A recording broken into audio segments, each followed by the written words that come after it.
Good morning, everyone. Let's try that again. Good morning, everyone. Thank you, everyone who's here in person and everyone who's joined us online, and welcome to the first 2024 convening of the Elder Justice Coordinating Council. I'm Alison Barkoff, and I lead the Administration for Community Living, and I'm so proud to serve as the delegated chair of the council, standing in for my boss, Department of Health and Human Services Secretary Javier Becerra, who's our chair. And Secretary Becerra sends his regrets as his schedule required travel today, but I am so excited to stand in for him today for this really important convening. Really excited that this is our first in-person meeting since 2019. And being here a few minutes early, seeing the connections between people, this is so amazing. And secondly, we are really marking an incredible moment in time. We have a great schedule put together, looking at how we started EJCC a little more than a decade ago, what we've achieved in our 10 years, and importantly, the work we have looking forward. As my first duty, it is a tremendous and distinct pleasure and privilege to welcome the Attorney General of the United States, Merrick Garland. We're delighted to have him join us this morning to open our Elder Justice Coordinating Council as our meeting host. Attorney General Garland, the floor is yours.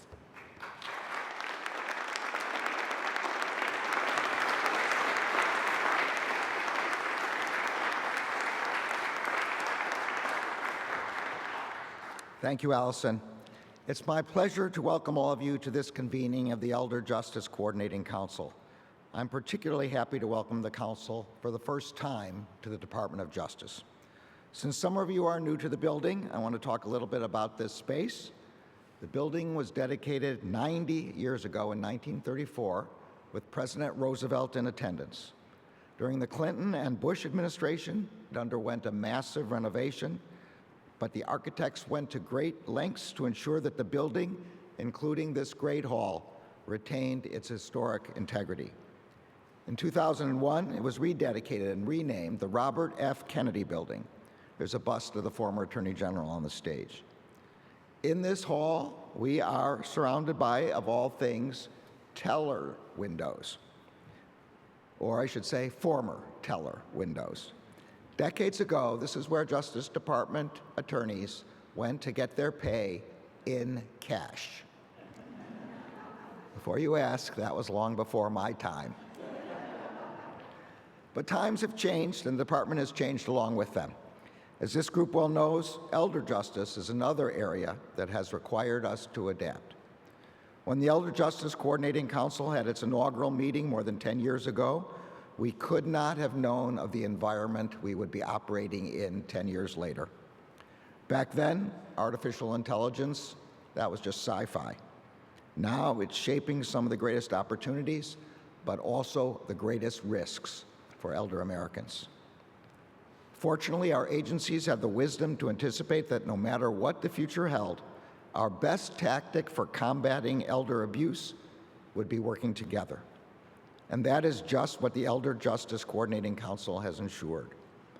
Every year, millions of older adults experience some form of elder abuse, neglect, financial exploitation, or fraud. We know that the vast majority of elder abuse cases go unreported, and that too many victims remain unseen. That is why the department has aggressively targeted perpetrators of elder fraud and abuse while providing victims with the support they need. In the last 5 years, the Justice Department has pursued more than 1,500 criminal and civil cases involving conduct that targeted or disproportionately affected older adults. We have provided services to more than 1.5 million older victims, and we have returned hundreds of millions of dollars to elder fraud victims. The Elder Justice Coordinating Council has played a key role in that work.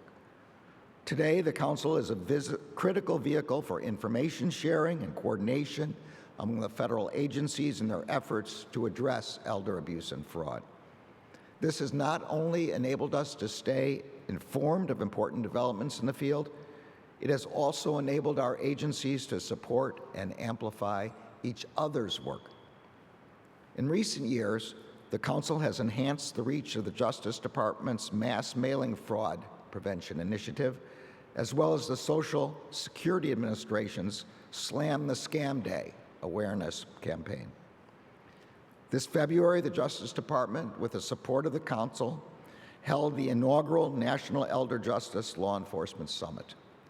This event brought together local, state, and federal law enforcement to help foster collaboration, both amongst departments with elder justice professionals and with elder justice professionals. We know these partnerships make a huge difference in combating despicable crimes against older Americans. The Coordinating Council has also become an important tool for coordinating with the people we serve. The Council has raised public awareness of a wide variety of issues, including novel elder fraud schemes and promising research on elder abuse. Threats to elder justice are constantly evolving. Our partnerships have never been more important. As we confront the expansion of transnational fraud schemes and the rapid advancement of AI, we must work together to make sure that older Americans can live their lives safely and with dignity. I am confident that this Council will continue to meet the challenges and advance the cause of elder justice, just as it has done for more than 10 years. Thank you.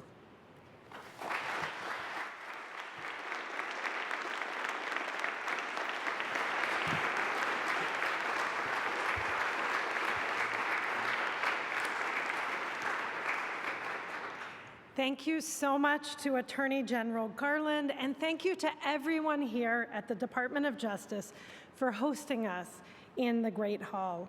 It truly adds gravitas to the work that we're doing together, the important work that we all bring to the table together, and it is a really grand way to celebrate a decade of incredibly hard work.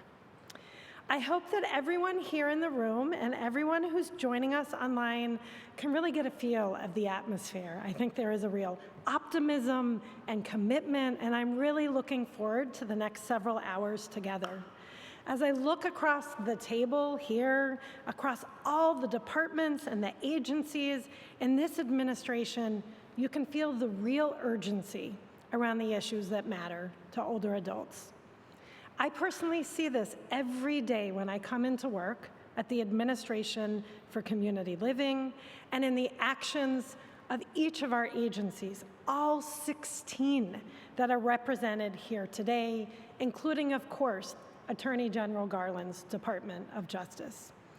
And as you'll hear today, efforts to advance elder justice have both a significant history with incredible champions, with many of those who we will be hearing from and honoring today. But I really want to give a push to all of us because we are at an incredible moment in time. We have the wind behind our back with an administration that has made this a priority, with the visibility of our issues, and we have an incredible opportunity to both build off the legacy that we will honor today, but extend our gains, to reach hard and go well beyond what was imaginable when the Council was formed more than a decade ago.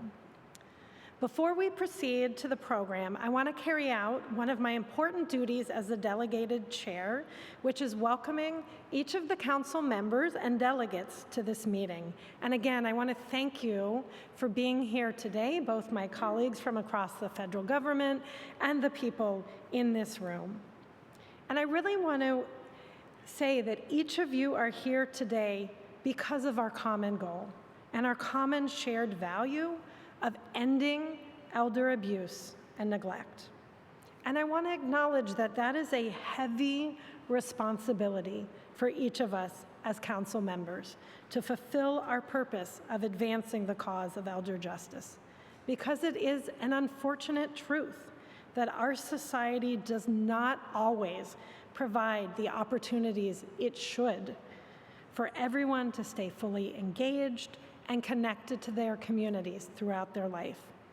And this disconnection leaves people who are our family members, our neighbors, our community, at increased risk of experiencing maltreatment. But together, we can work as change agents.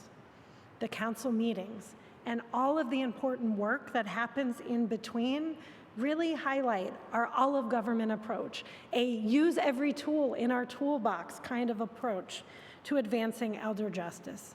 And I can say, as someone who joined the Biden-Harris administration on day one, elder justice has been a priority. At this point in time, it's right to pause, to celebrate the incredible vision from a little more than 10 years ago, to feel good about our accomplishments, and then to seize the moment, to really think about what our next 10 years can and should look like, and to be strategic and think about how we seize the momentum to achieve even more. I know we won't be able to get through all of that in one meeting, but in the coming weeks and the coming months, as we chart our course forward, I really encourage everyone on this council to think big and bold. So now I have the pleasure of giving every coordinating council member 1 minute, seriously guys, 1 minute, to introduce yourselves, and as we go around, to please share your name, title, and very briefly share 1 or 2 initiatives that you oversee or a quick recap of a recent accomplishment. And I'll take the privilege of starting first for HHS and mention ACL's Office of Elder Justice and Protective Services. This office not only helps coordinate this council, but we also oversee federal adult protective services efforts nationwide and work on a variety of elder justice initiatives. I am so proud to be the federal home for adult protective services, and we just did something really big. We put out the first ever federal regulations for adult protective services programs, and you'll be hearing more about that from our colleagues at ACL later this morning. So next, as host, I would like to call on our host, the Department of Justice representative. So, Andy. And you may need to turn on your microphone so everyone can hear you. Yeah, folks can turn back around if they'd like.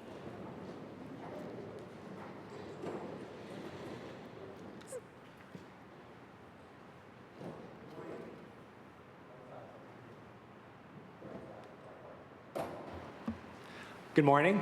My name is Andy Mao. I'm the Department of Justice's Elder Justice Coordinator. It's a privilege to be here. I'll be talking a little bit more later, so I'll cede my time, but it's really a pleasure to see so many friends and advocates that we've worked with through the years. Thank you. Great, and next I'll call on the United States Department of Labor. Good morning, everyone. My name is Lisa Gomez, and I am very proud and honored to serve as the Assistant Secretary for Employee Benefits and the head of the Employee Benefit Security Administration at DOL. And one recent accomplishment that we had at EBSA that relates to elder justice as well as retirement investors generally is the issuance of our retirement security rule, which states that all retirement investors should, when they're seeking advice from a financial professional about how to invest their retirement savings, should be able to get advice that is in their best interest and not the interest of the financial advisor. So we're very proud of that, and I'm very happy to be here today with all of you. Thank you. And next, U.S. Postal Inspection Service. Good morning. As she said, my name is Gary Barksdale, and I'm the Chief Postal Inspector for the United States Postal Inspection Service. Certainly very proud and feel privileged to serve as a part of this council. Proud of the work that inspectors are doing around the country, primarily in two areas we support this initiative. One is on the enforcement side. We have our Department of Justice-led Transnational Elder Fraud Strike Force team.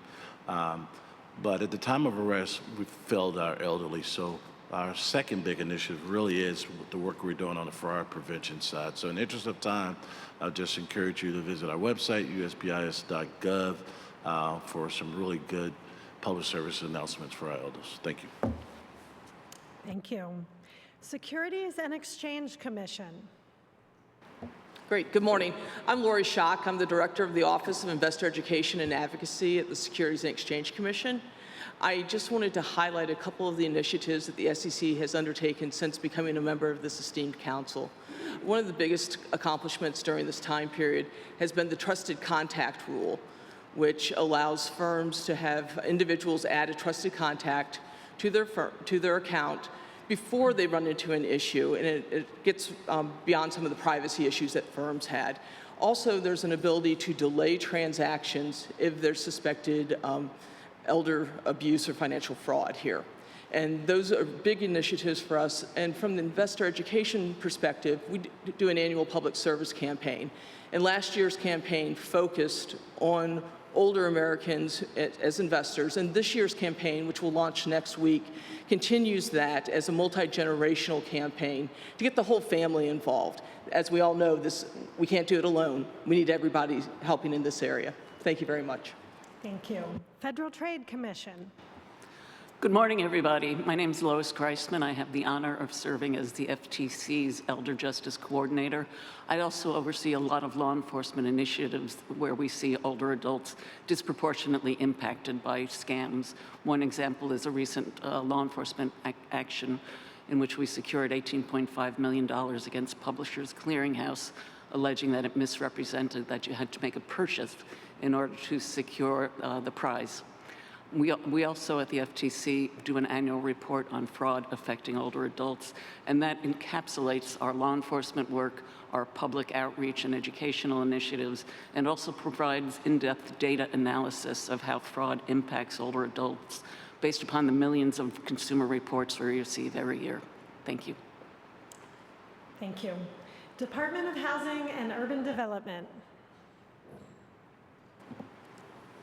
Good morning. I am Lynn Grasso. I am the Deputy Assistant Secretary for Fair Housing Enforcement at the United States Department of Housing and Urban Development. I'm very pleased to be here. We at HUD know how important affordable housing and accessible housing is for our seniors. And we have recently issued first of its kind guidance addressing the use of AI and algorithms in how tenant screening is done. And we know very often tenant screening can be very impactful on how seniors can access affordable, accessible housing. So feel free to access that guidance on our website. We think it's very relevant to this important population. Thank you very much. Thank you. Department of Veteran Affairs. Good morning. My name is Garrison Petroviak. I am proxy for Dr. Elijah Carter, the Executive Director for Pension and Fiduciary Service, which is the office representing the Department of Veteran Affairs for the Honorable Dennis McDonough. My office is responsible for managing pension, survivors, and fiduciary services, which are inclusive of the elderly population. Our program not only pays benefits and provides services, but also provides oversight for the vulnerable population. Thank you. Legal Services Corporation. Thank you. I'm Ron Flagg, President of LSC. We are the nation's biggest funder of civil legal aid. We fund 131 programs operating over 900 offices throughout the country. In 2023, our grantees served over 2 million people. Roughly 200,000 of those were older adults. The one initiative I'd like to highlight is a 4-part training series we co-sponsored with the Administration for Community Living that was hosted by the National Center for Elder Rights on closing the justice gap for older adults. It was a very popular series. Over 1,000 people attended remotely each of the 4 training sessions, which covered things like nursing facility evictions, partnering with protective services, and representing clients of varying capacities. And we're in the process of planning our next training series with ACL, and we're looking forward to that. Thank you. Thank you. Social Security Administration. Good morning, everyone. I'm Ben Belton, Senior Advisor to the Commissioner of the U.S. Social Security Administration. I'm going to cede my time because I'm going to be speaking later, but just want to say good morning and thank you so much for all that you do. Great. Consumer Financial Protection Bureau. Thank you very much. Good morning, everyone. My name is Deborah Royster. I'm Assistant Director of the Office for Older Americans at the Consumer Financial Protection Bureau. It is my honor to be here today and to serve as Director Rohit Chopra's designee for this 10th anniversary EJCC meeting. The Dodd-Frank Act created the Office for Older Americans with the aim of protection from unfair, deceptive, and abusive practices related to older adults' financial choices. So the work of the EJCC fits squarely within our mission. In the interest of time, I will focus on one of our key initiatives. Our office has several initiatives that are focused on combating elder fraud. One of our most important initiatives is our fraud prevention work. We continue to monitor financial institutions to make sure they're doing their part to combat elder financial exploitation, using tools like suspicious activities reports, trusted contacts, and transaction holes. In addition, in collaboration with the FDIC, we have created the Money Smart for Older Adults Awareness, Scam Awareness Prevention Program, which is used to train bank staff and older adults how to identify and respond to scams. Finally, through our CFPB Elder Fraud Prevention and Response Networks, we bring together professionals throughout the country to collaborate to protect older adults from financial exploitation. We're very excited to work with our federal partners who are here today to expand on these efforts. We've enjoyed working with you for the last, 10 years, and we look forward to continuing to work together on this important issue in the future. Thank you. Thank you. AmeriCorps. Thank you. My name is Robin Carindo, and I am the Deputy Director of AmeriCorps Seniors. I'm standing in for Italia Sergi, our National Director, who is traveling today and represents AmeriCorps on the Council. AmeriCorps Seniors is a grant-making office in AmeriCorps that supports communities to engage older adults, 55 and older, in volunteerism and national service. We support our volunteers in both being aware and training them on issues of elder justice and providing them services in their community to support elder justice initiatives, such as the Ombudsman Program, educating older adults and others on scams and fraud to avoid financial exploitation, supporting the Attorney General's offices in investigation of scams, and reporting abuse, to name a few. I look forward to the conversation today. Thank you. Thank you. Federal Communications Commission. Good morning, everyone. My name is Kayla Hernandez Ulloa. I'm with the Federal Communications Commission in the Consumer and Governmental Affairs Bureau. Thank you for having me here today. I'm really honored to be here, continuing working with all of you here. I'll be very brief on my remarks. The Federal Communications Commission is, for those of you that are not familiar with us, a regulatory agency. We regulate all to do with telecom. But in the Consumer and Governmental Affairs Bureau, we do look out for our consumers. We have a lot of things that we are doing, but I just wanted to list a few of them. With regards to older adults, we do continue to encourage everyone to ask us for our information about robocall scams and unwanted texts and calls. That's a really big issue right now. We like to remind consumers that we have also updated our information for 211, which is the local line for health, where a lot of consumers access health services. And we also like to remind everyone that we do have information that is available for request on not only these, but all of our other issues. Anyone that is interested in finding where the consumer focused information is on can look on our online consumer help center. We do have a consumer complaints center which can be reached via consumercomplaints.fcc.gov. But for those consumers that still do not have access to the internet, we also have our toll-free number, 888-225-5322. I look forward to hearing from everyone today about everything that they're doing to help older adults. And again, thank you for having the FCC here today. Thank you. Department of Homeland Security. Good morning. My name is Amanda Smith, and I am the Acting Director of FEMA's Individual and Community Preparedness Division within the Department of Homeland Security. My office works to empower people and their communities to know and act on their risk for all hazards before, during, and after disasters. One of the longstanding programs that we have is the Emergency Financial First Aid Toolkit, which helps all Americans, including older Americans, organize their financial, medical, and home information before disaster happens to help increase and speed up their recovery and reduce the chances that they will be abused and financially exploited. One recent initiative that FEMA has undertaken is a partnership with the Rosalind Carter Institute. In February, we released with them a disaster preparedness guide for caregivers. This is the first of its kind guide to help caregivers prepare for disasters and protect their loved ones. I look forward to today's conversation. Thank you. Thank you. And last but certainly not least, Department of Agriculture. Oh, okay. Do we have anyone from Ag here? Okay, Department of Treasury. Good morning. My note said you were going to be late. I'm glad you're here. Thank you. Thank you for having me here. Good morning. My name is Natalia Lee. I'm the Director in the Office of Consumer Policy at the Treasury Department. Within the Treasury, consumer policy plays a really important part.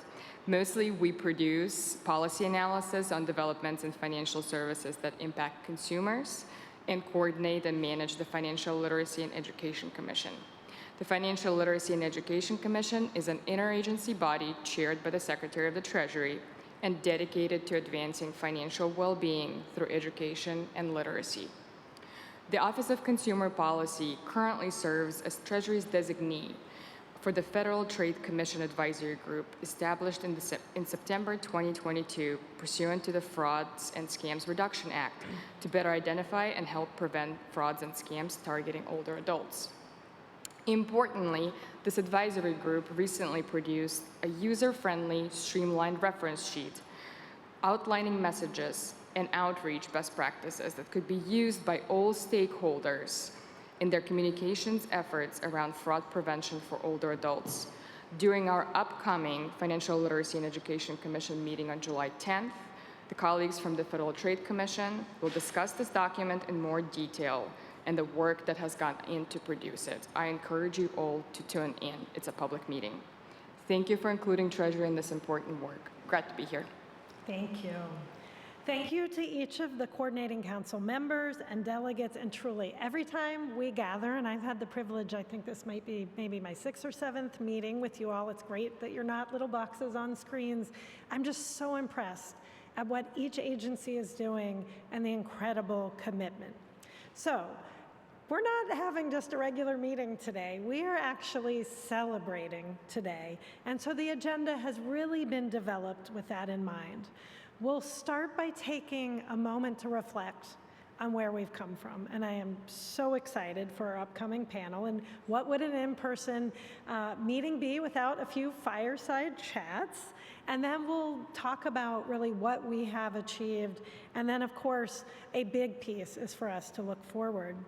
And we're maybe going to be a little fuzzy on our math here. We're calling this the 10-year anniversary, but we're really building from the inauguration of the Elder Justice Coordinating Council in June 2012 at the White House. So we're celebrating our first decade-ish and thinking about our next decade going forward. So I want to now turn to a discussion that I could not be more excited about.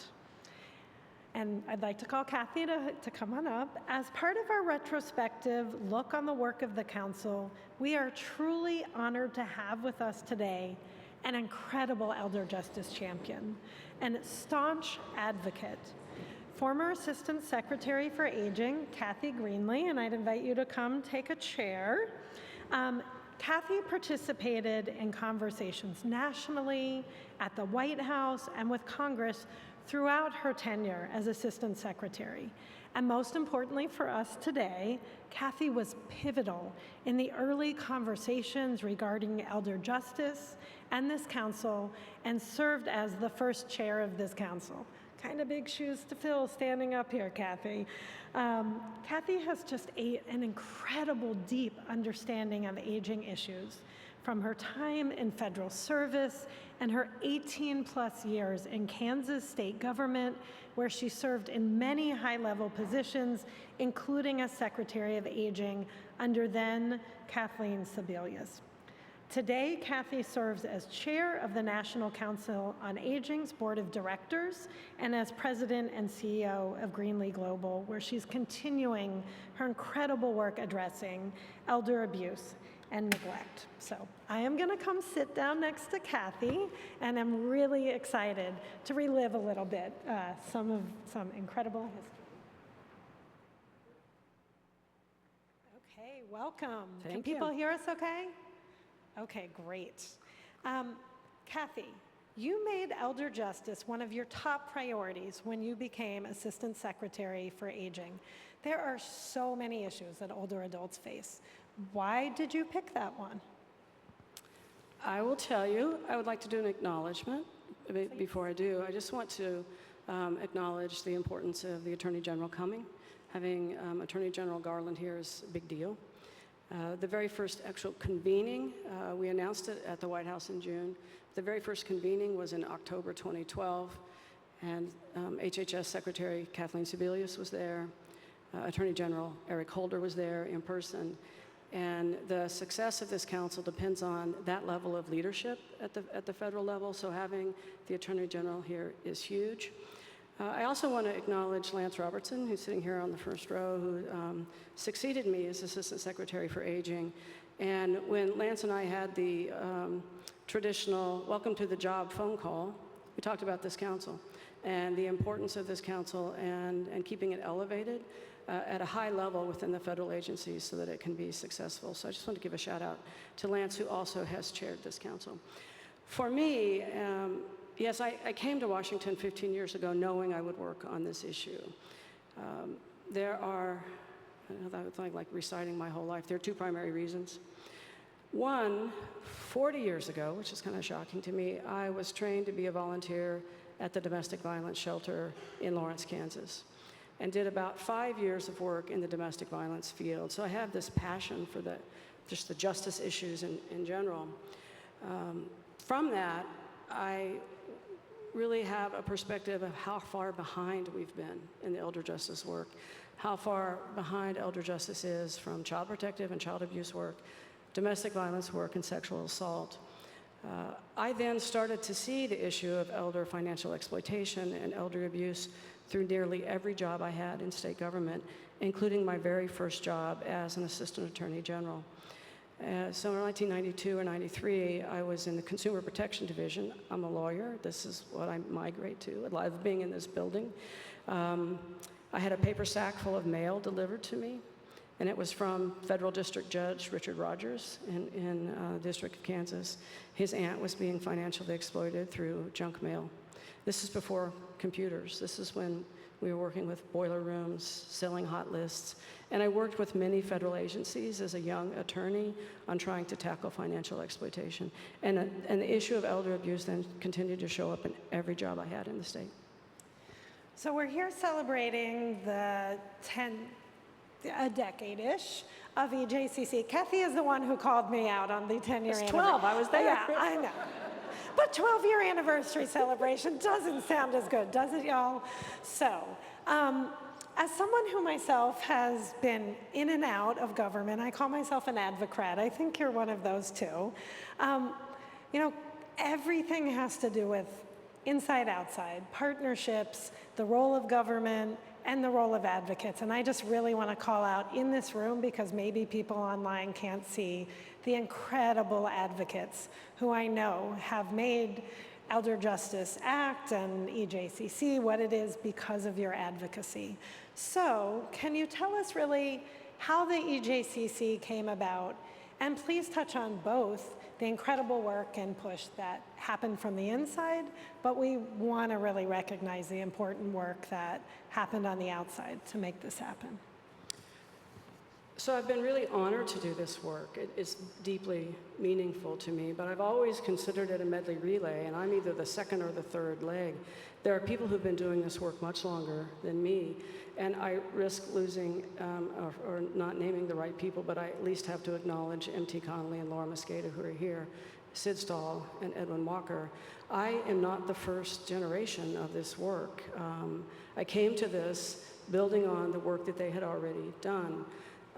When the Affordable Care Act passed, the Elder Justice Act was a part of it. The first time I heard Bob Lancato, the Elder Justice Coalition director, talk about it, I couldn't believe it had taken 10 years to get the Elder Justice Act passed. It made so much sense. It's like, why is this so hard? I hadn't been in Washington yet.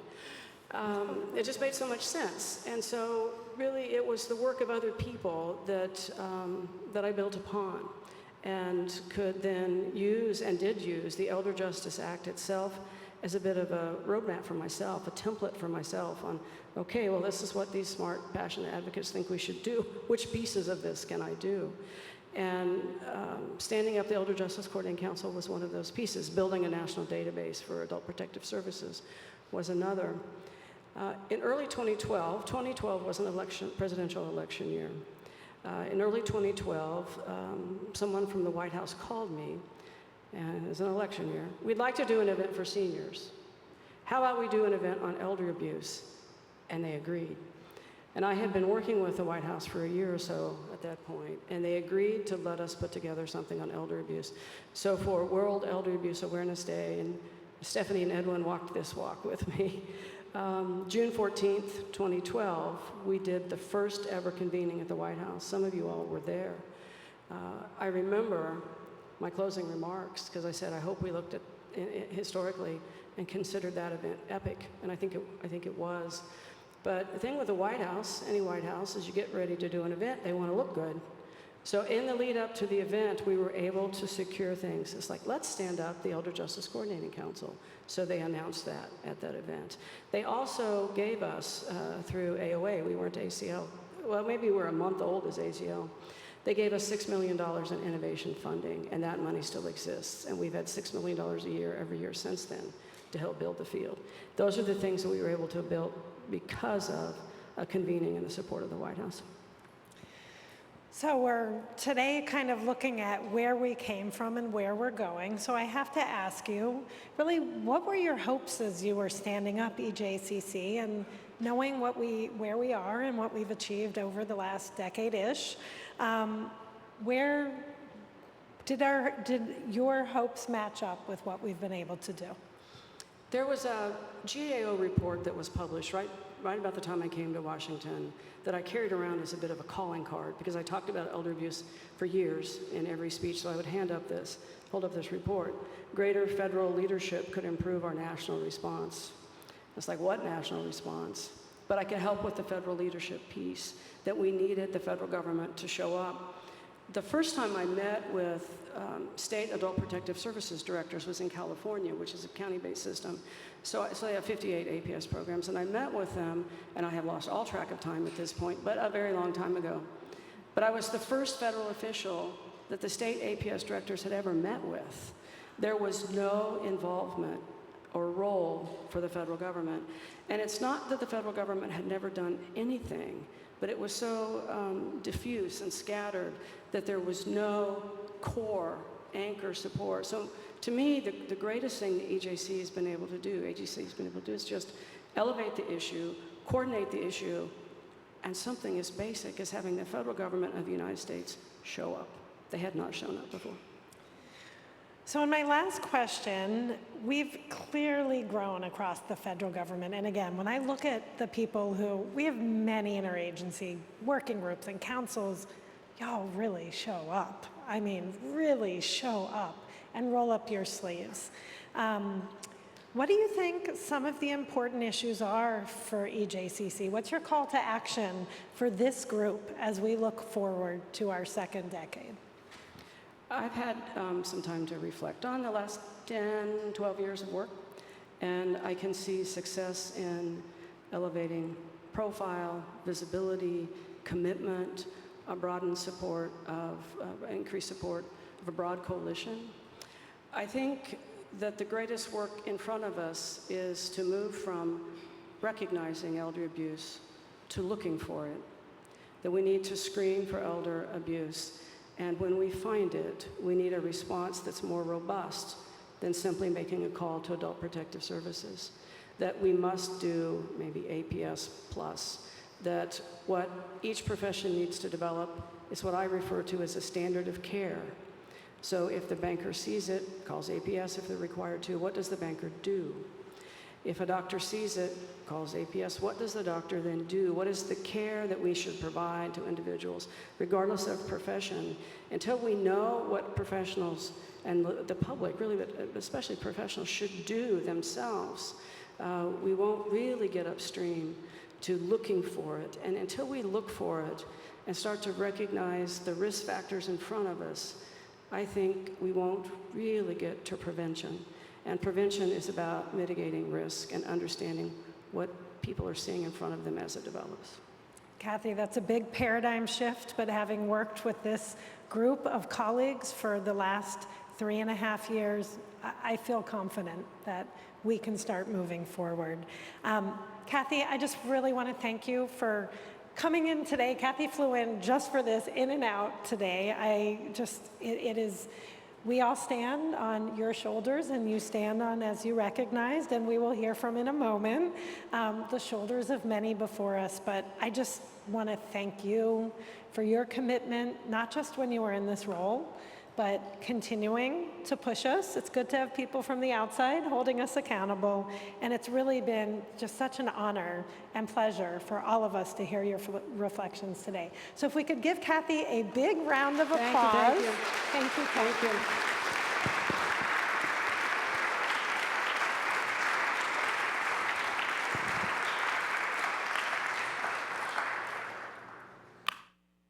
Okay, I think I'm walking down for the next panel, so just give me 1 sec.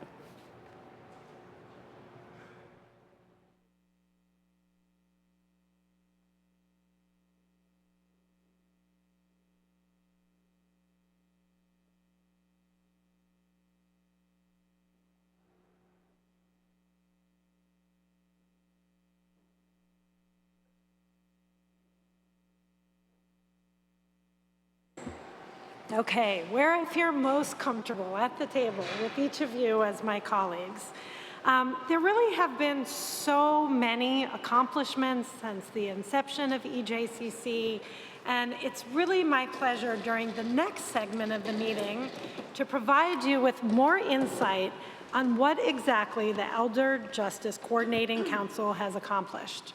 We're going to start with my colleague, Stephanie Whittier-Eliason from the Administration for Community Living, who will provide a look into an effort that we're referring to as the EJCC Retrospective Project. Afterwards, we will have 4 of our founding EJCC member agencies share examples of significant achievements undertaken by the council member agencies. And we'll hear from Andy Mao from the Department of Justice, and our host, thank you.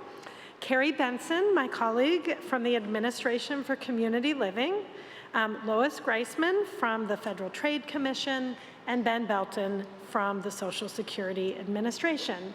So I am going to ask the tech team to lower the screen and ask Stephanie to come to the stage, I think, and then we'll have each of our panelists come up one by one, or come up now. Okay, our panelist plan B, please come up now. Okay, and thanks, Stephanie, for starting us off.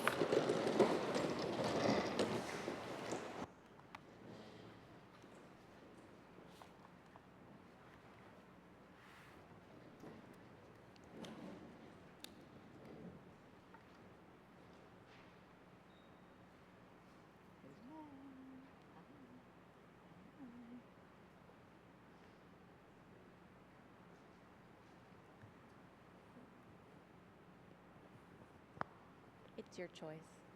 Either hand mics or coming up, whatever you prefer. No worries. Hi, good morning. Again, I'm Stephanie Whittier Alison, and I have the privilege to serve as Acting Director of ACL's Office of Elder Justice and Adult Protective Services. And the goal of this panel today is to celebrate our 10-ish years of Elder Justice Coordinating Council accomplishments. And I've been asked to start us off by sharing with you some findings from an ACL-funded project to identify and assess the work of the Elder Justice Coordinating Council in addressing elder maltreatment and promoting elder justice since the council's inception. And I'm the only one who's going to have slides. I'm going to break things up a little bit. We knew that the council had achieved a lot in terms of action as well as collaboration, and we wanted to be able to quantify that.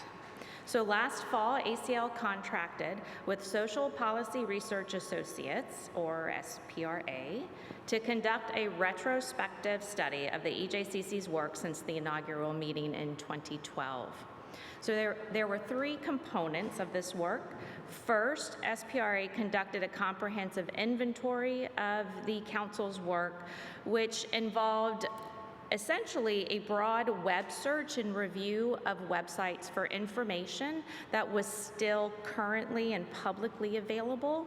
It doesn't capture everything, but these are the resources that we could find on the website and that people were still using today and referencing today.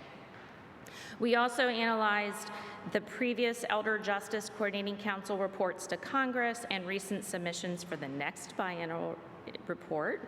And we gathered input from our federal partners and from external stakeholders on what they perceived as the most significant achievements of the council since its inception. And third, we posted a Federal Register notice in March of this year seeking comments both on how the council has been successful and, in addition to reflecting back, we used that opportunity and our interviews to learn from our stakeholders and partners what they considered the highest priorities for the council moving forward. And so while this council focuses on the retrospective, or excuse me, this panel, we will hear more about the future directions, that information that we gathered later in the program. Okay, so I'm going to give a very high-level summary of the major themes that we found through all of this work. And I don't think it would be a surprise to anyone to hear that the most notable accomplishment that we heard from every interview and from every public comment was that the Elder Justice Coordinating Council is most notable because it brings the federal agencies together on a regular basis. And there were a number of reasons why this mattered, and we'll go through them. One is that the council was credited with providing simply a structure and a venue that allowed for that communication on a regular basis among the federal agencies. And that enabled agencies to share their work with each other, learn about each other's work, and broadened the opportunities for coordination and collaboration.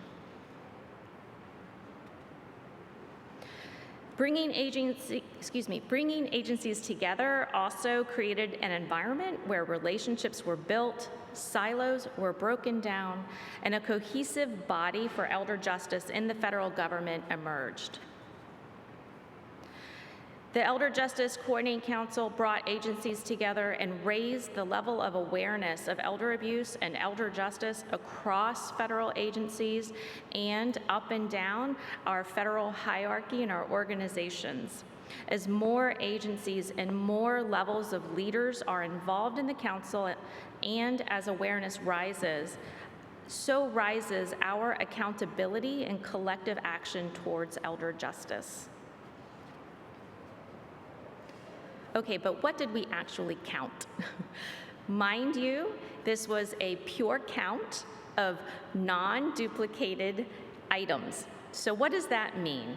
Well, here it says that there were over 800 agency resources and accomplishments, but that's not accurate. We have now counted over 930, and the number is going up. But what is this exactly? So these were the types of activities that were undertaken, that were discussed or posted on websites and in public reports, etc. So reports and blogs were big, public education was big, but why does that matter? Because that's an impression. Every time someone reads a press release, every time someone reads a blog, even if it's a 2-minute read, that is an opportunity for us in the federal government to have that touch with someone in the community, raise awareness, and raise a call to action.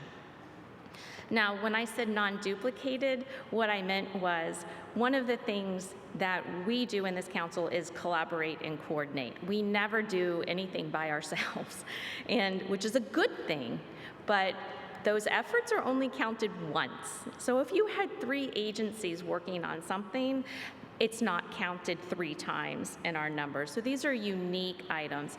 Just highlighting, again, the breadth and the scope of the type of work that we have undertaken together collaboratively as the Elder Justice Coordinating Council.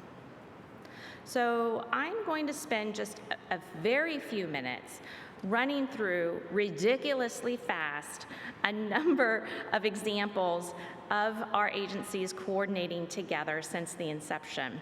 These are very high level, and we have our other panel members who can speak more in depth and put a real face to the work that we have done. Our first example, Social Security and AmeriCorps, they have partnered on trainings on fraud and scams to cross-train both of their staff as well as the people that they serve.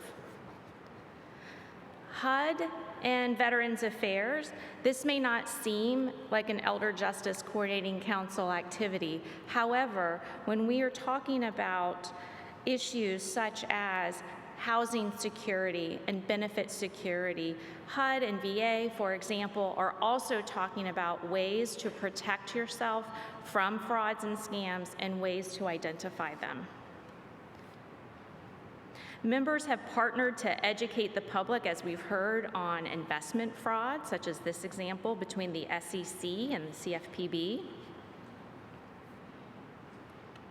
And we have cross-posted and guest-authored blogs, press releases, and other alerts and notices across the federal agencies, and this is an example from Veterans Affairs and the United States Postal Inspection Service. We have worked together to help the public be money smart and recognize fraud and financial exploitation, in addition to how do we make smart choices.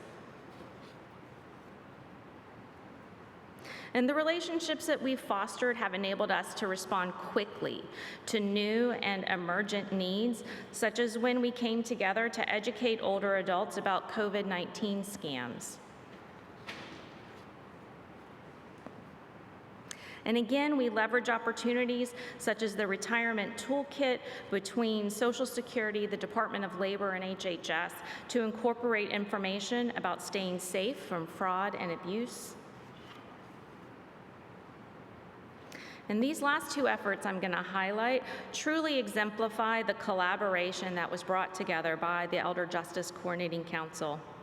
For the Rural and Tribal Elder Justice Summit and Resource Guide that was hosted and coordinated by the Department of Justice, all of the Elder Justice Coordinating Council members at that time participated in this summit, contributed information, attended the summit, and spoke at the summit and shared information, and again, built relationships not just across the federal government, but between the federal government and state and local entities. We had AmeriCorps at the time. It was the Center for National Community Services. Yes, close enough. Okay.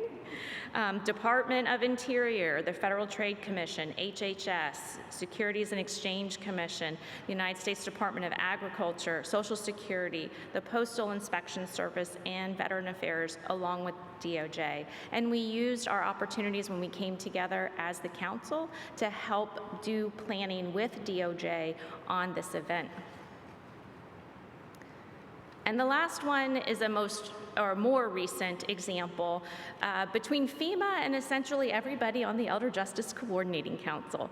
We do have webinars and presentations that we do jointly, but last year, FEMA identified older Americans' emergency preparedness as a focus area. And in addition to partnering with us at HHS, FEMA co-chaired the June 2023 meeting of the Elder Justice Coordinating Council to highlight the all-of-government approach to promoting elder justice and preventing, if we could, upfront, abuse, neglect, and exploitation of older adults as they prepare for disasters. And through the summer, we help disseminate public awareness materials and information. And that concludes my remarks, but please know that these few examples are just the tip of the iceberg of what the Elder Justice Coordinating Council has achieved. There is so much more that we could have shared about the numerous collaborations, endeavors, and projects the Coordinating Council members have undertaken. But we would be here too long, and I need to turn the mic over. So thank you very much.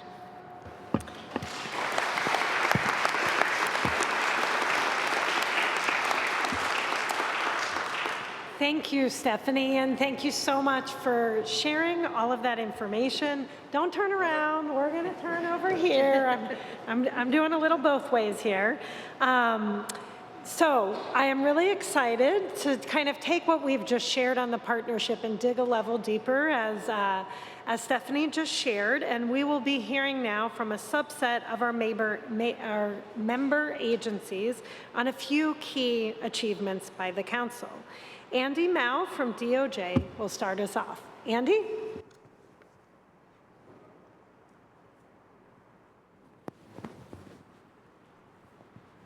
Good morning. Before highlighting some of the department's accomplishments and achievements, I want to take a moment just to acknowledge the work of the Elder Justice Interagency Working Group. Notwithstanding the critical work that the EJCC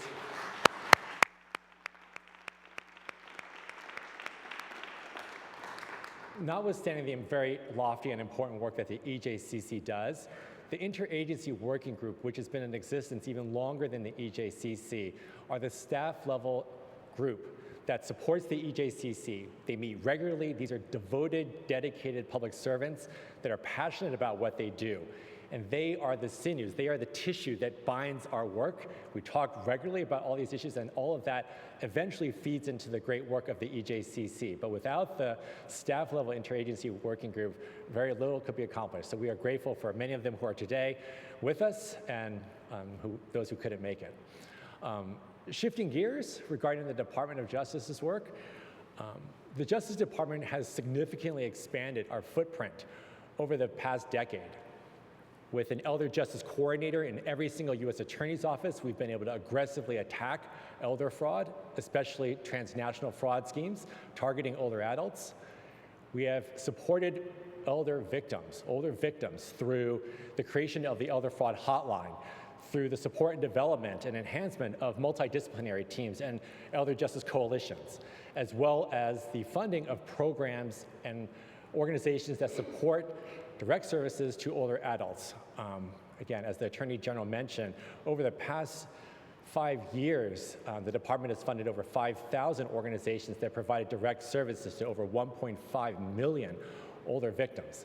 The department has continued to fund research, foundational research on elder abuse. It has tested and evaluated promising new tools, as well as identifying other tools that may be useful for elder justice professionals like EMT workers. The Department of Justice has convened national summits and conducted hundreds of trainings and public outreach events, not just to highlight the latest scam or fraud scheme, but also to talk about issues that are not often talked about. For example, highlighting the unique challenges that rural and tribal communities face in combating elder abuse, as well as, for example, the role that decision-making capacity of older adults plays in the criminal justice system, as well as in civil proceedings involving guardianship and conservatorships. However, what I'd like to do today in my brief minutes left is to highlight the work that we've done to support state and local law enforcement, who, along with APS, are the front line and are oftentimes the very first people that encounter older victims and their families. When we began this work early on, we talked to many, many law enforcement, and they told us about competing priorities, competing training obligations, as well as limited resources to develop specialized training on elder abuse. That is why, for over the past 10 years, the department has devoted significant resources and time to develop training, tools, and resources for state and local law enforcement to create a foundation for their own efforts. The department has developed investigative checklists that identify what police officers should look for, what photos they should take when they arrive on the scene. We have developed financial tools to help them identify and analyze financial documents to detect whether or not financial exploitation has taken place. We have helped train them on the partners in their neighborhoods that they should know: APS, Long-Term Care Ombudsman, AAA, Civil Legal Aid. We have done all of these things with the input from the field.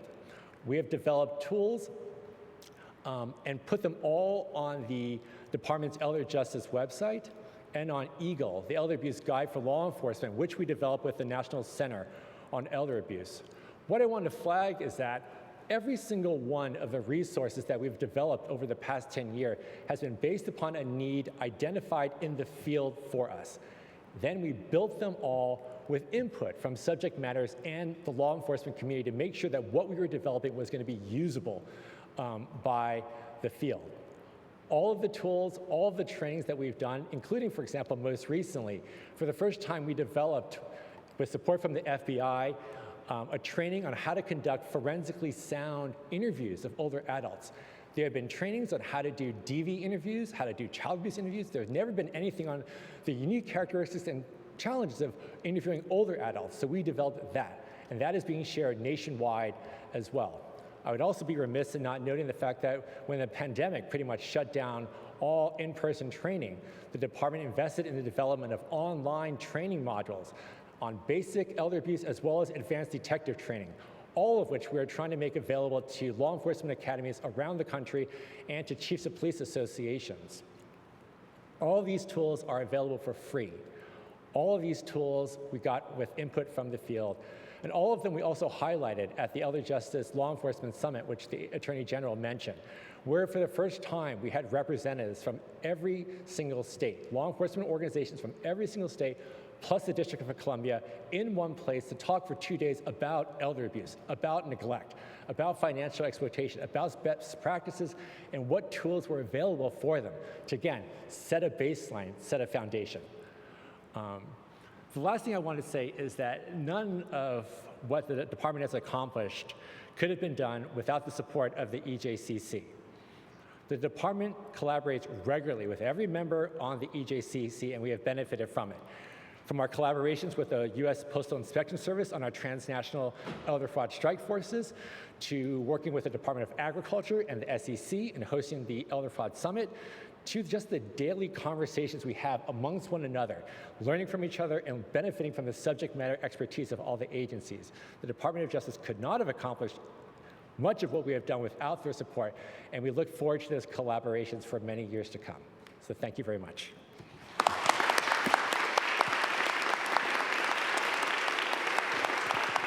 Thank you so much, Andy, and the passion and commitment that you bring to this work is just so evident.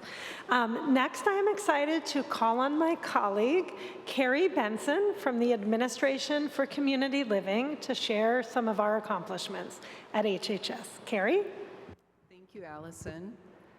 On behalf of the Administration for Community Living, it has been our privilege to be the lead agency coordinating the Elder Justice Coordinating Council since its inception. Through our combined efforts, we have touched millions of older adults, their families and caregivers and stakeholders through our public outreach and education efforts. And this is the first major accomplishment that I would like to share from our perspective at the Department of Health and Human Services. And at the core of this work together in the EJCC is the Interagency Working Group. As Andy so aptly described the work of this group, I have been hearing about the power of this group and learning about it as I'm still relatively new to ACL, and really have been blown away by the stories that I have heard about what an instrumental role that the Interagency Working Group has played, and I know will continue to play. And we at ACL are just so pleased to be a part of supporting that group and coordinating it, and really working so closely with all of you. Through the working group, our agencies have grown and learned together and provide key support to key agency leaders on the Coordinating Council. And the work of the Council could not be done without their dedication and support. And one of the most recent significant examples of this working group's impact and of the EJCC's impact, and a major accomplishment, as Alison said, for ACL, is the historic final rule for the Adult Protective Services, and that was just published on May 7th of this year. The issuance of the APS regulations fulfills the Council's third recommendation to Congress, which was to develop a national adult protective services system. And I want to acknowledge the critical role that our EJCC partners played in this huge accomplishment. The Elder Justice Coordinating Council partners provided input into the National Voluntary Consensus Guidelines for state APS systems that served as the foundation for the regulations. EJCC partners reviewed the proposed rule and made helpful suggestions that strengthen the final regulation and helps to bolster the relationships among state, federal, and local government to enable effective collaboration between APS and other sectors, really beginning to greatly achieve the goal of that APS Plus, as Kathy mentioned earlier. And those partnerships across state, federal, local government, and private sectors as well, including financial institutions, law enforcement, healthcare, social service providers, and emergency preparedness agencies.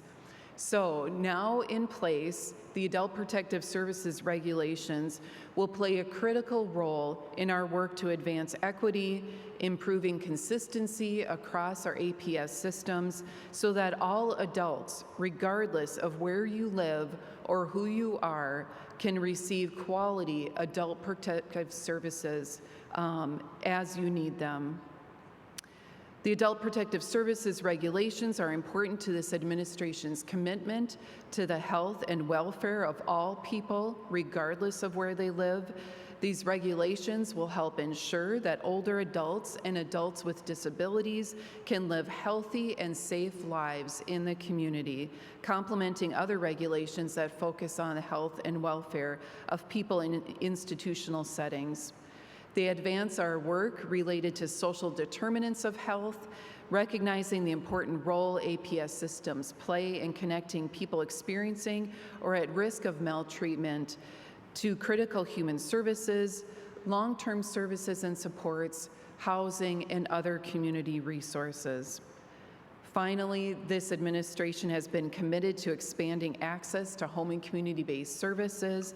These APS regulations are an important component of this effort to ensure that people receiving home and community-based services are healthy and safe and do not experience maltreatment, abuse, or neglect.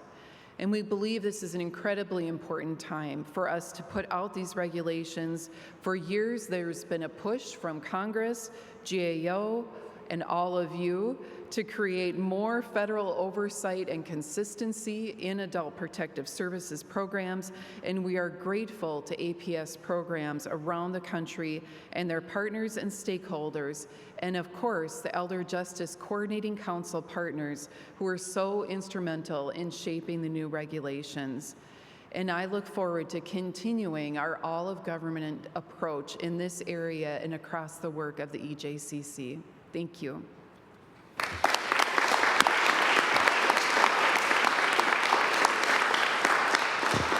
Thank you, Carrie. I'd like to now call on Lois Greisman from FTC.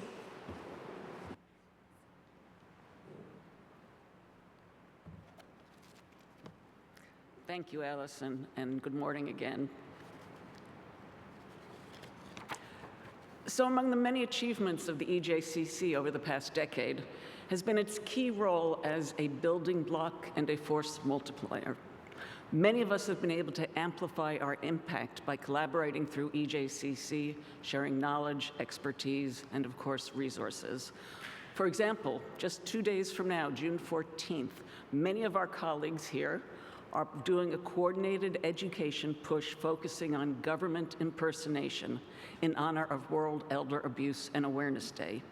This consumer education campaign is tremendously important, particularly so given the rapid technological advancements in artificial intelligence, as the Attorney General referred to, and the scope of harm that results from impersonation scams. Impersonation scams, both government and business, are the #1 fraud consumers report to the FTC. In fact, last year, the FTC received more than 850,000 impersonation reports, with consumers reporting losses of over $2.7 billion. And just what we also know from those consumer reports is that older adults are significantly impacted by these scams. Government impersonation scams are particularly detrimental. Impersonating the government can be tacked onto any number of other scam types, and doing this lends legitimacy to whatever lies the scammer is peddling. Examples of government impersonation scams are not hard to come by. A text from your bank saying your savings and checking accounts have been compromised. You call the number listed, a fake bank rep tells you they've already been in touch with the FBI and they're going to transfer you to the field agent. The field agent then informs you, the fake field agent informs you just how serious the compromise is and tells you that moving your money is the only way to safeguard it, and the agent, of course, tells you exactly where to move your money to. Or, as Ben well knows, the call from the Social Security Administration saying your Social Security number has been used to open multiple credit card accounts associated with money laundering and possible terrorist activities. You need to provide lots of information to shut down those accounts. You can imagine the rest. The stories are heartbreaking, and the harm is enormous. FTC's data from last year shows that consumers lost $618 million to government impersonators. That trend has been on the rise year over year. Just the first quarter of 2024, consumers reported losing nearly $180 million to government impersonators. The overall median loss is $1,000.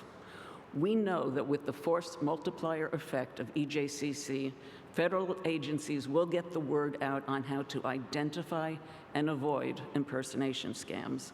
This coordinating campaign will reach that many more agencies, that many more consumers, because we've raised our voices together. And as a result of, we know from research that has been shared among all EJCC members, that if somebody knows about a particular type of scam, they are less likely to lose money to it. Awareness makes a critical difference. So we know the power of force multiplier also because we've seen it in effect in the distribution of the FTC's signature Pass It On education campaign. Pass It On provides older adults with tools to start conversations with family and friends and raise fraud awareness. It too celebrates its 10th birthday, actual 10th anniversary, having distributed more than 21 million pieces of education in both English and Spanish. Again, awareness is a critical factor in avoiding scams, and the partnerships emerging from the EJCC have expanded the reach of Pass It On. Finally, EJCC has served as a critical building block for the FTC's work under the Stop Senior Scams Act, which was mentioned by my colleague at Treasury, Ms. Lee. Through that act, we convened an advisory group that includes most of the members of EJCC. Building on the ideas, expertise, and partnerships we've developed here, the advisory group has published guiding principles for effective employee training programs to mitigate fraud. It has published best practices on how to reach and educate older adults, and it has also put out a lengthy review of existing research along with targeted research recommendations going forward. The advisory group also continues to examine technological tools that would mitigate fraud. In short, these are tangible and meaningful impacts, and they are a tribute to the EJCC. Thank you very much.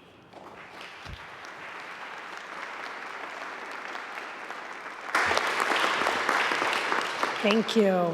And then last but certainly not least, I'd like to call up Ben Belton from Social Security Administration to close out this panel. Well, good morning again, everyone. It's so good to see you all. Alison, thank you so much for that kind introduction, and thank you for your leadership as our delegated chair. You do a phenomenal job, so just thank you so very much, Alison. I also want to thank everyone who's here today and everyone who is watching for everything that you do to keep older adults safe from abuse, neglect, and financial exploitation. When I think of the work you do, I think about this line that was in the proclamation for last year's World Elder Abuse Awareness Day. It says, wherever it occurs, it is antithetical to the basic American belief that every human being, regardless of age, deserves to be treated with dignity and respect. So I congratulate the EJCC for what, Alison, in my remarks it says 10 years, but I changed that to 12 years. 12 years of advancing the dignity and respect of older people in our country. And as I look out across the room, I see some very fierce advocates that I have worked with over the years. Edwin Walker, Sandy Markwood, I saw Chris Herman, Jen Goldberg, and I can't forget Kathy Greenlee. Kathy and I worked together in the Obama administration, and Kathy, I never say it publicly, but you are the reason why I became such a fierce advocate for elder justice. So thank you so very much for all you do. Let's give Kathy another hand, you all.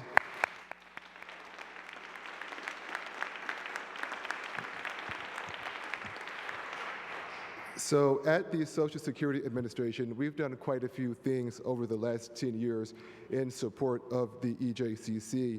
We have funded training through our Retirement and Disability Research Consortium to help us better understand people who are more susceptible to scams, but also to understand the scammers themselves and the tactics that they use.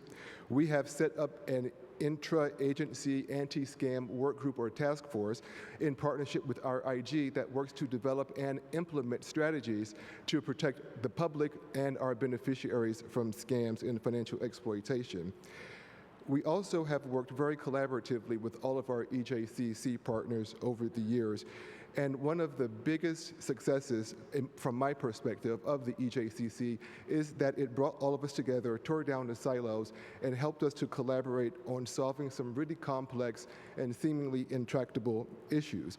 For us at SSA, that collaboration has been incredibly important in three major ways. Number one, in our work to fight scams. Number two, our ability to quickly share information about those scams and trends that we are seeing. And three, our ability to train our staff to better understand elder financial exploitation and become some of the response. So I know Lois talked a little bit about scams, but I did want to say that Social Security scams, if you may not know this, have become and have been the top government imposter scam reported to the FTC. And I think that's been since about 2018, if I'm correct. And unfortunately, older adults are disproportionately impacted, especially if you look at from the perspective of financial loss. So given the sheer scope and size of this problem, it was really incumbent on us to work with our EJCC partners to address this.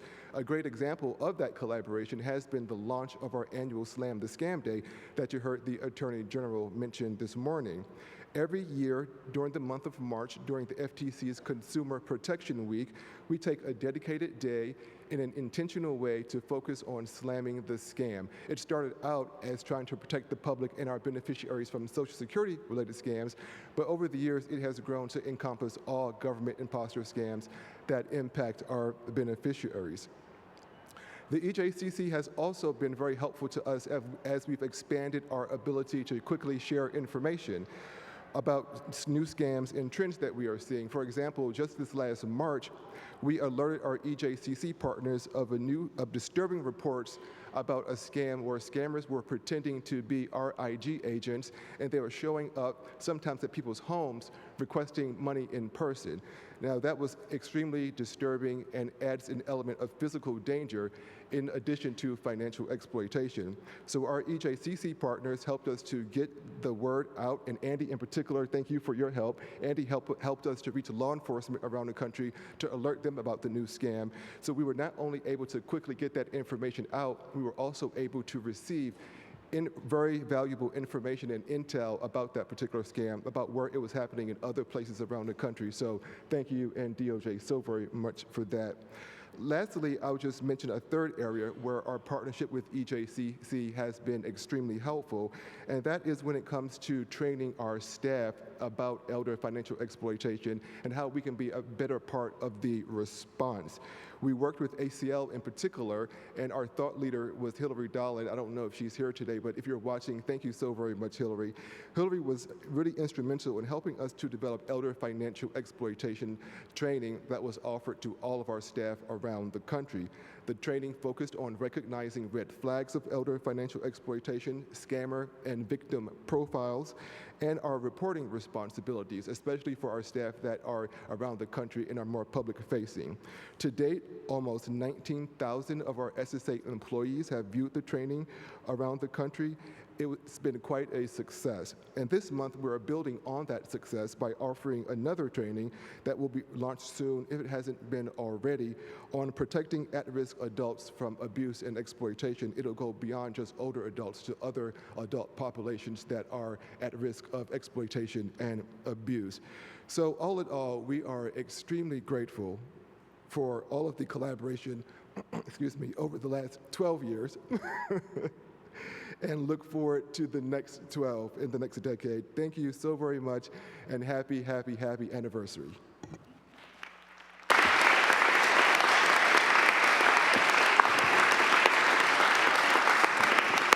Thank you so much to Ben and Andy and Carrie and Lois for really making real the partnerships and the examples. And I'd invite you to come back and join us at the table. I am very excited for our third and final panel because as you heard from each of the people here, the work of this council would not be possible without career federal leaders who work on this on a daily basis to translate the council's vision into reality. And it is truly their work that is the foundation for the representation of the people sitting around this table. So I am so excited that we now will have a panel to really recognize some of those incredible career leaders who set a vision for the work that we've done. It is with incredibly deep gratitude that I welcome the next panel of individuals who are truly, and I got to talk to them behind stage. I'll call them the bedrock. They're also maybe the conspirators of helping us truly come up with a big and bold vision for elder justice. So first, I'd like to introduce our facilitator for this next session, Christina Rose, if you'd like to go up to the stage. Thank you. Chris was appointed by President Biden as the director of the Justice Department's Office for Victims of Crime, where she oversees a wide array of programs and services that support crime victims and survivors. For over 20 years, she's vigorously advocated on behalf of the victims in her various leadership roles at the Department and Federal Justice, and she has been a stalwart and vocal supporter of the department and the council's elder justice efforts. So now the conspirators. I am so excited to invite to the stage, truly, the leaders, the visionaries of this work. Dr. Sid Stahl, please come up, M.T. Connolly, and my former colleague and truly a mentor of mine, Edwin Walker. Please join us on the stage.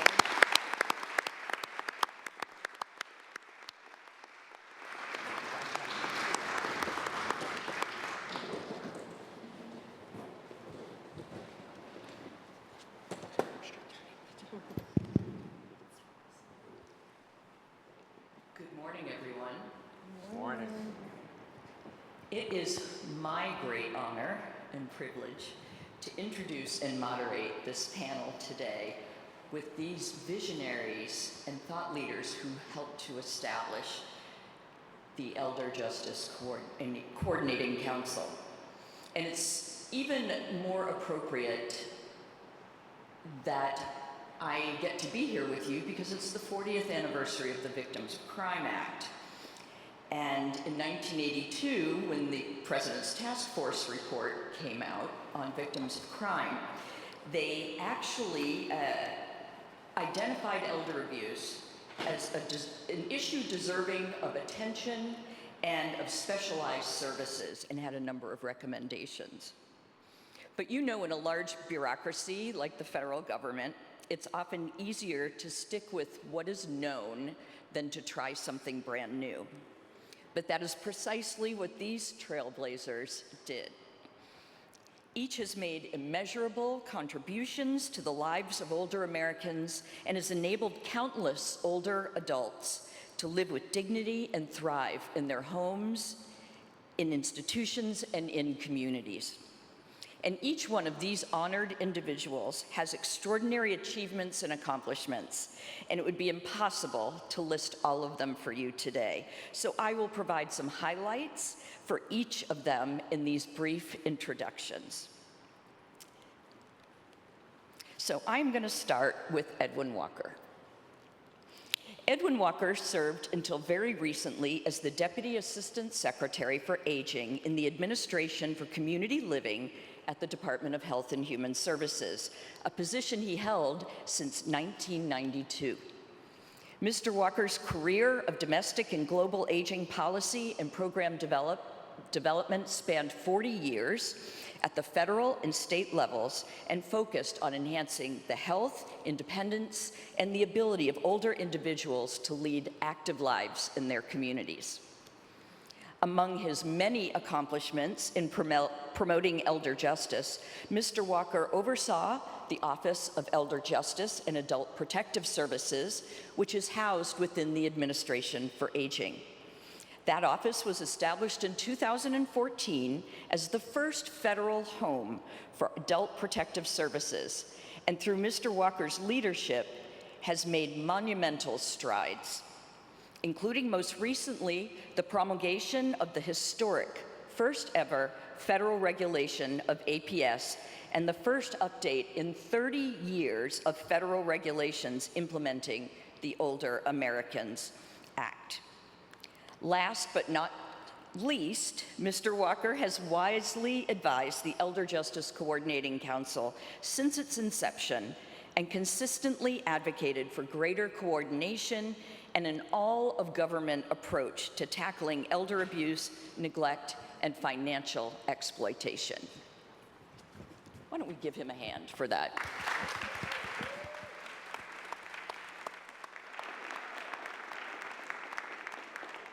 Next, I'd like to introduce Dr. Sidney Stahl. Dr. Stahl served as the chief of the Individual Behavioral Processes Branch at the National Institute of Aging from 1996 until his retirement in 2012. Fortunately for the federal government, his arrival could not have been timelier. Elder justice activity was emerging throughout the federal government, and they desperately needed someone with a background in research. Dr. Stahl established the NIA's research programs on elder mistreatment, which funded developmental research applications aimed at providing a sound scientific basis for understanding, preventing, and treating elder mistreatment. Dr. Stahl directed the National Research Council's convening on elder abuse and neglect, which led to the seminal report, Elder Mistreatment, Abuse, Neglect, and Exploitation in an Aging America. It was the first comprehensive examination of what is empirically known about elder abuse. And in 2012, the Gerontological Society of America awarded Dr. Stahl the Donald P. Kent Award, the association's most prestigious award. It's given annually to a GSA member who best exemplifies the highest standards for professional leadership in gerontology through teaching, service, and interpretation of gerontology to the larger society. Even after Dr. Stahl supposedly retired, he continued consulting for the ACL and the Justice Department and advocating for more and better elder abuse research. It is largely due to Dr. Stahl's advocacy that elder abuse research was incorporated as one of the Council's 8 recommendations and why it remains a federal priority today. Let's give him a hand.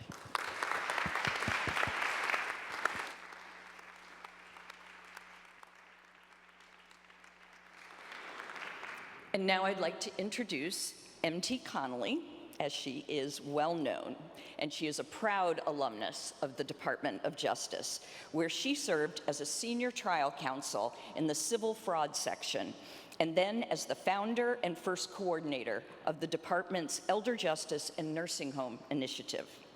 While at the department, she helped to develop novel theories of liability to investigate and pursue cases of abuse and neglect in nursing homes. While on a detail on the Hill, Ms. Connolly helped to draft the Elder Justice Act, the first piece of legislation to focus on elder abuse and that established the Elder Justice Coordinating Council. Following her time at the department, she was awarded the prestigious MacArthur Foundation Award for her work on elder justice, and last year she released her book entitled The Measure of Our Age: Navigating Care, Safety, Money, and Meaning in Later Life. Ms. Connolly continues to trailblaze to this day as she currently serves as the president of the RISE Collaborative, an exciting new organization focused on promoting the RISE model, a novel evidence-based approach to addressing elder abuse and self-neglect and advancing justice for older adults. There was one part of her bio that I loved especially, and I just wanted to say it here, that she works to make aging more joyful, gentle, and just. That is beautiful.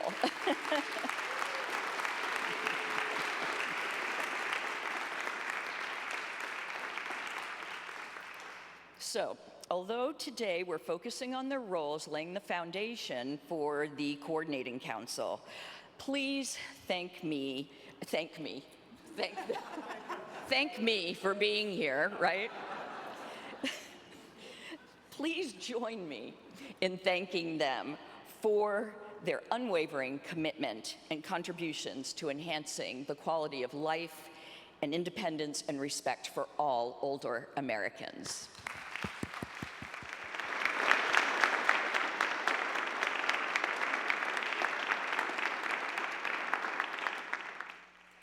Now, without further thanks for me, we will, with our remaining time, take advantage of this gathering and ask you a few questions so that you can help us understand what it was like before, during, and what your thoughts are for the future of elder justice. So set the stage for us in what I like to call the before times.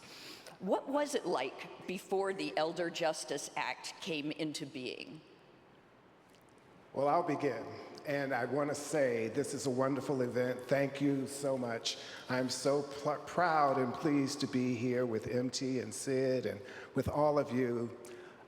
It's really been said already, but when we were preparing for this session, I said something and Sid says, don't go biblical on us, but in the beginning, there was nothing. there was an absolute void at the federal level. And as Kathy indicated, people assumed that there was a federal system because of the Child Protective Services system that was created in the mid-70s.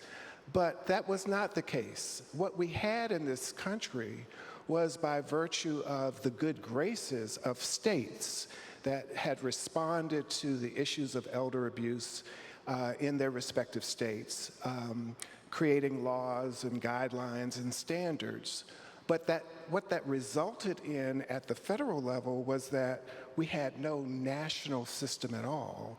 We really had no uniformity because each state was different. There was no consistency in definitions or even approaches to addressing the issues of elder abuse.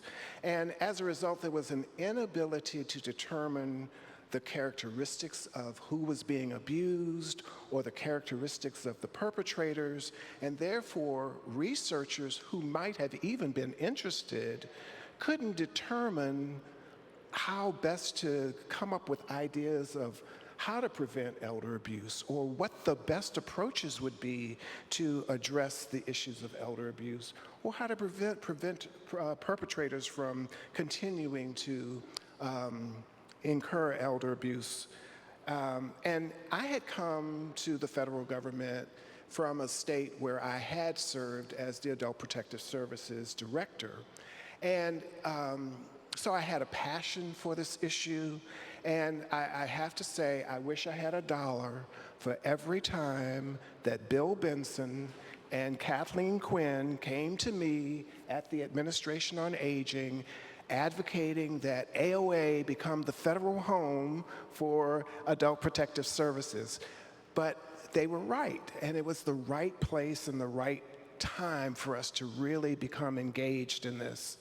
And what we had very little to work with, but we had a few resources and a little bit of information, and as a result, we completed what we refer to as an incidence study that had many, many holes in it and was not viewed as credible by the research and evaluation communities, but it did help raise awareness about the need to address this issue and the fact that the numbers were continuing to just rise. And what we learned in that process, I guess I'll say, even negative press is good because we got a lot of attention. People were criticizing the methodology we used for this incident study. But what it caused was us to realize that there were other people working in this area. We learned that there were a number of very passionate, very dedicated, well-intentioned renegades working unilaterally in their respective fields, in the fields of research, in the fields of data, in the fields of policy, all trying to do something, trying to improve the issues of elder abuse. And as we became aware of one another, we began working together and coordinating together.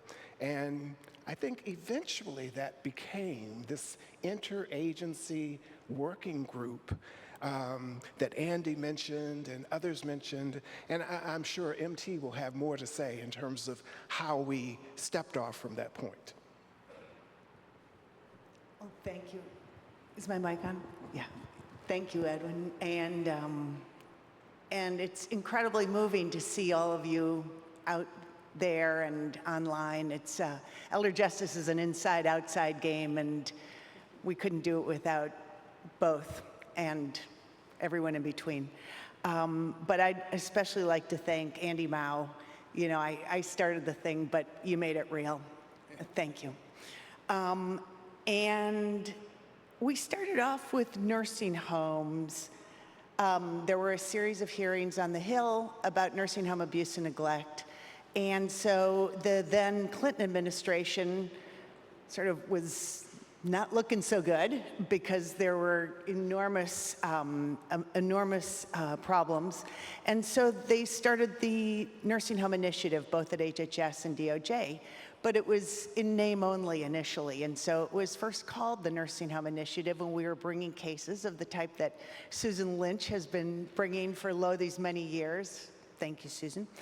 And then it became clear that what happens in nursing homes is connected to what happens as we grow older. And in some senses, it's a reflection of how we feel about older people at a very deep level. And so we wanted here to expand the initiative from being the Nursing Home Initiative to being the Elder Justice Initiative.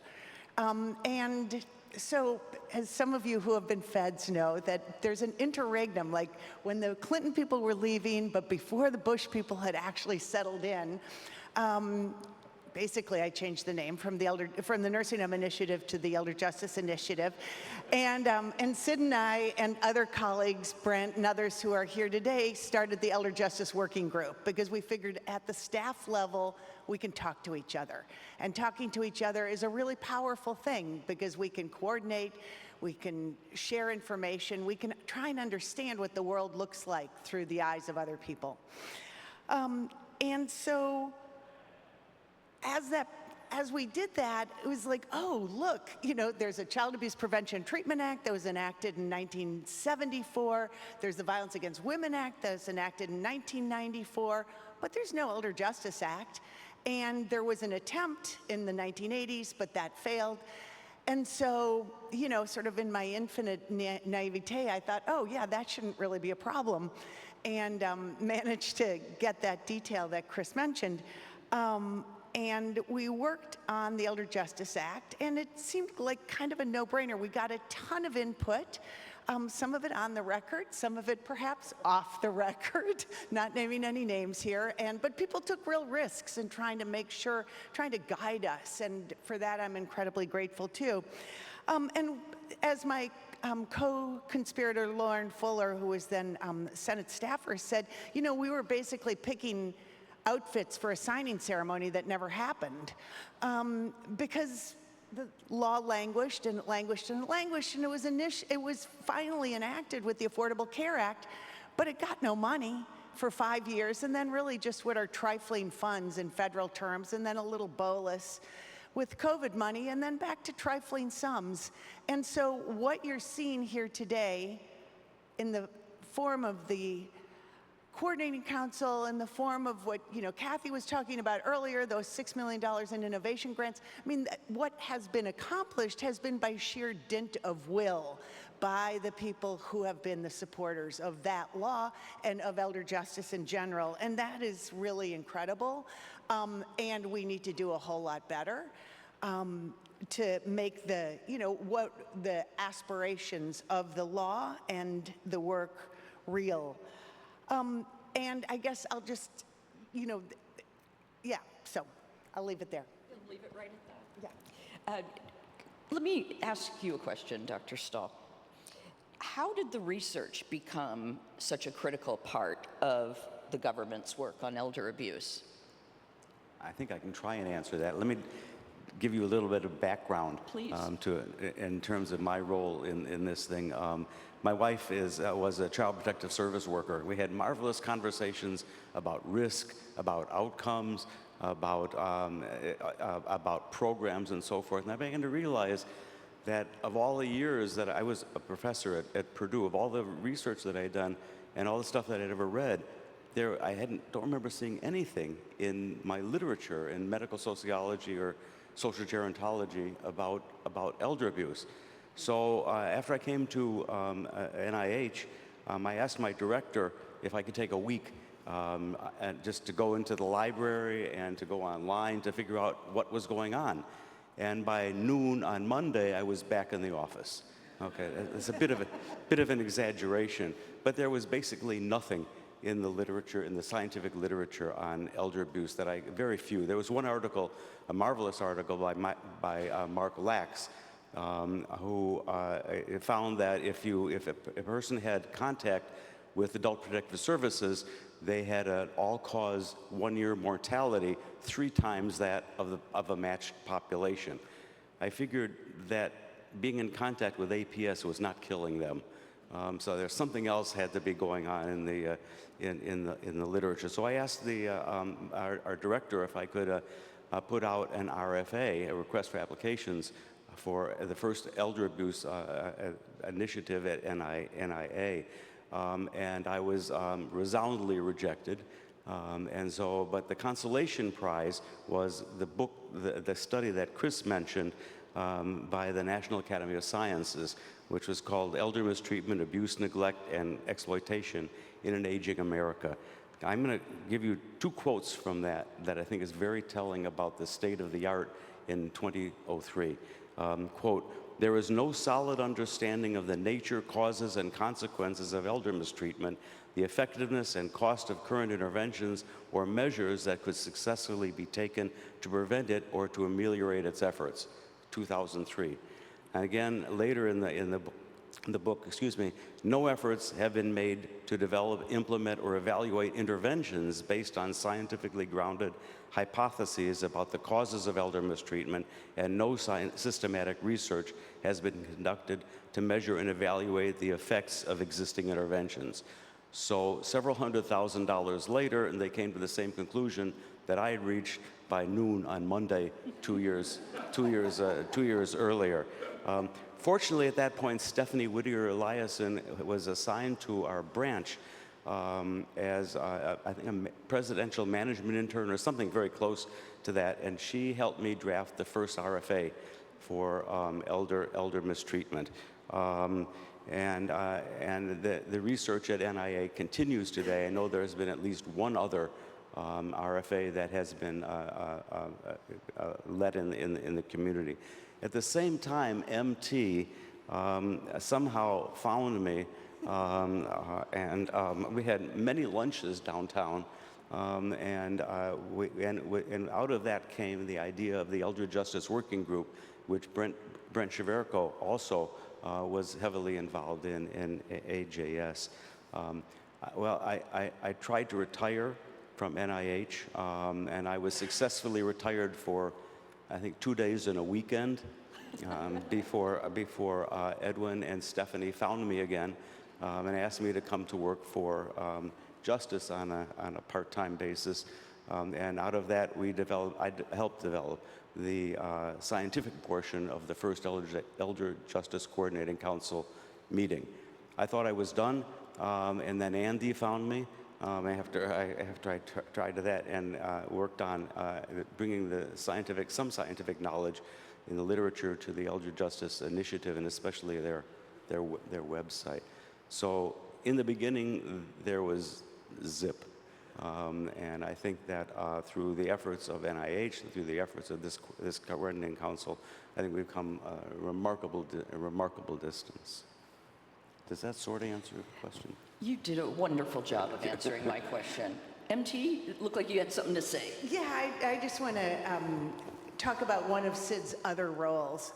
When I first became the coordinator and it became clear that the administration was going to end, I begged for money, and miraculously it materialized. And I had a budget to which I wanted to devote the lion's share to research because of that dearth of knowledge on which I had been educated. And I was increasingly realizing the importance of it. But of course, you know, I was a government lawyer. I didn't really know anything about research. And so we were working it with someone at NIJ, a contractor, bless him, but there wasn't really any infrastructure. It was sort of, you know, as my boss used to call it, one of your rogue operations. And so we were, it turns out the money doesn't just give itself away. You need to have somebody that is both a project officer, but also someone who's really looking at the science and making sure that the science is good. And we wanted to do rigorous science. So I would call up Sid and beg him to help with that again and again and again. And so most of the grants, like Laura Mosqueda's bruising study, were really incredible, groundbreaking pieces of work. But occasionally there were ones that caused a little bit of a stomach ache, and so I would call Sid, and it was before he knew how to block my calls.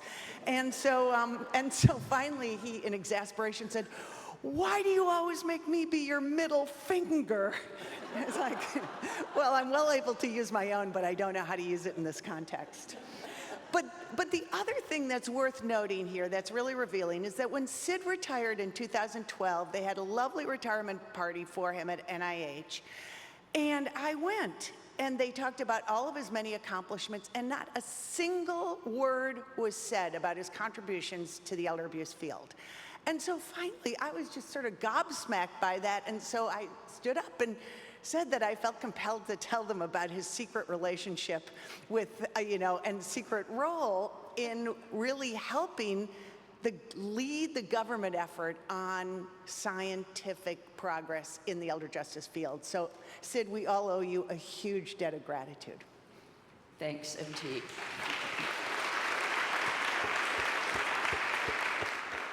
So we only have a minute left. I'm going to do a lightning round here. So really lightning round. And this is going to be on the piece of advice that you would most want to give folks that are working on elder justice now. Start it.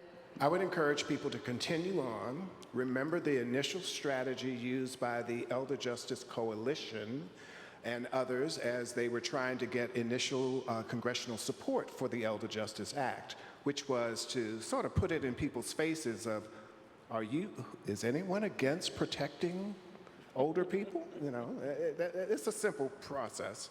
And I would offer this one bit of advice that I've always remembered, and I attribute it to Robin Stone when we were working on health reform with Hillary Clinton. And she says, the real recipe to successfully advancing public policy is the perfect blend of policy, practice, research, and politics. And I have found that to be very true. So continue to play an inside-outside game and continue to move forward. Thank you. MT, you want to go next? Sure. I think the most important thing we can do is to figure out whether what we're doing works in terms of the interventions, and using rigorous science to figure out what the impact is of our best intentions, and to find effective evidence-based prevention measures for the public, for professionals, and for policymakers, so that we can put our resources into what we know has the greatest impact. I think the synergy of this council is incredibly important. Together we are more than the sum of our parts. And I think the third thing to remember is that in working on this stuff, and I was really struck by this in my writing, is that our negative views of aging, our shame and denial and fear and disgust, have a really insidious impact on ourselves and on the body politic. And time is sacred. We have the sacred gift of time, and that we really need to think of that as a sacred trust in terms of how we view aging, our own and along with others. And we can do better than we do now. Thank you. And Dr. Stahl, I'm going to let you close it out here. That's scary. I think multidisciplinary research and multidisciplinary work as represented by the council is utterly essential, and that what you've accomplished in the last 10-ish years has been remarkable because of that multidisciplinary work. I think, and I know that's tough to do work together, especially within government restrictions. And I'd like to also say, and with three other ideas that Kathy Greenlee mentioned and MT just mentioned, and that is prevention, prevention, prevention. And if you don't have that, we're going to be spinning our wheels for forever. So, please join me in thanking this wonderful panel. Thank you.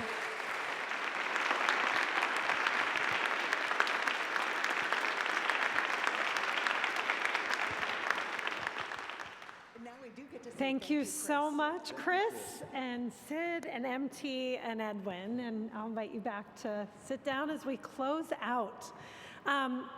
Wow is all I can say. I was supposed to pull them off the stage like 10 minutes ago, but I just couldn't do it. Wow, we are all standing on the shoulders of giants.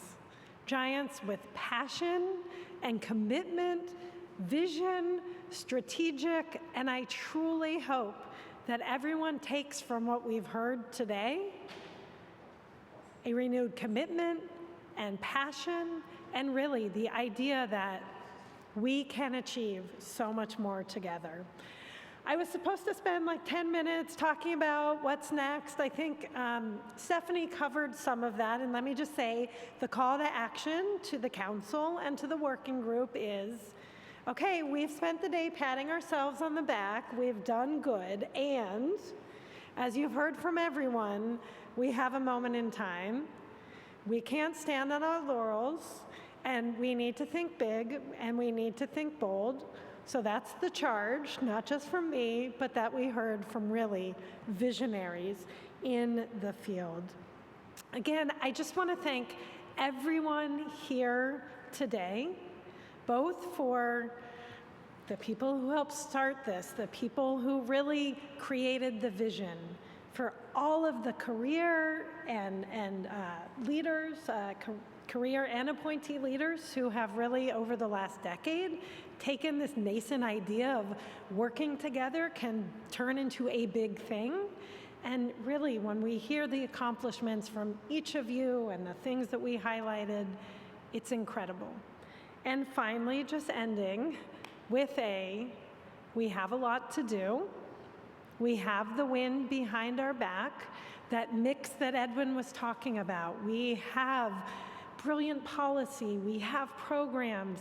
I think we might have the politics. It's always hard to read that, but as Edwin said, we just come in and say, who doesn't support protecting older adults?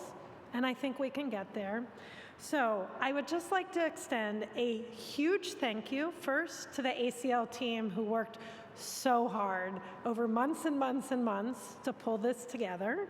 I really want to thank the Department of Justice and Andy for hosting us today. This is just such an incredible place to celebrate. And I want to thank every one of you in this room and online for everything you have done, and importantly, what you will continue to do. So thank you for celebrating to us today, and happy 10th-ish anniversary to the EJCC. Thank you.